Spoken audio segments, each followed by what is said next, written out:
Prime Minister Narendra Modi today released the 15-volume complete works of former Jan Sangh chief Pandit Deendayal Upadhyay. The series highlights key events from his life. Speaking on the occasion, Prime Minister said, Panditji's thoughts and ideals of serving farmers, poor and marginalized continue to guide us.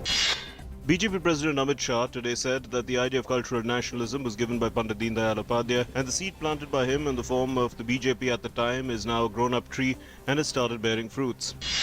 Days after India ratified the Paris Climate Change Agreement, Prime Minister Narendra Modi asserted that aspirations of billions of Indians will be met, but not at the cost of nature. Speaking to an American TV channel, PM assured that India will be the first country to switch to clean energy if the world assists with technology and resources.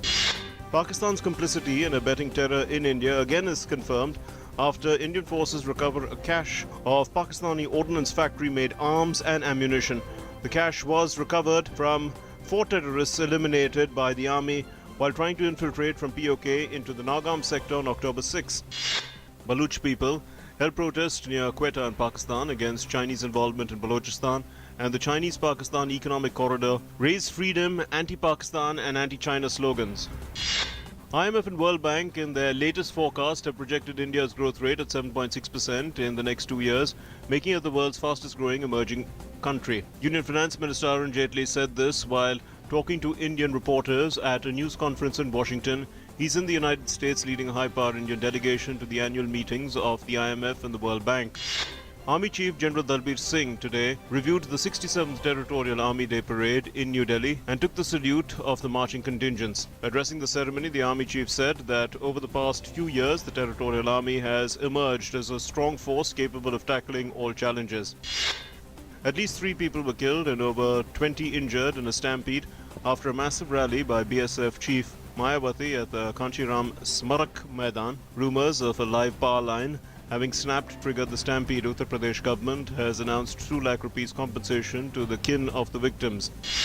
Moving fast on its ambitious waterways project, the government has said it will augment the process of development for 36 waterways in the first phase and soon float tenders to invite bids for the project.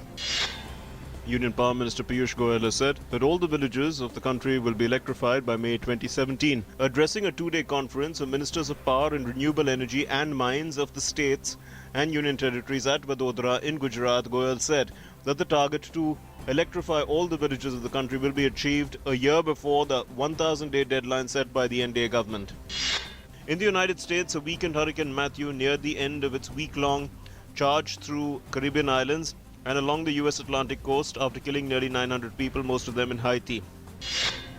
Senator John McCain, a senior figure in the Republican Party, who was his 2008 presidential nominee, formally withdrew his support for Donald Trump over lewd remarks that threw his White House campaign into disarray. Meanwhile, Trump vowed to remain in the race.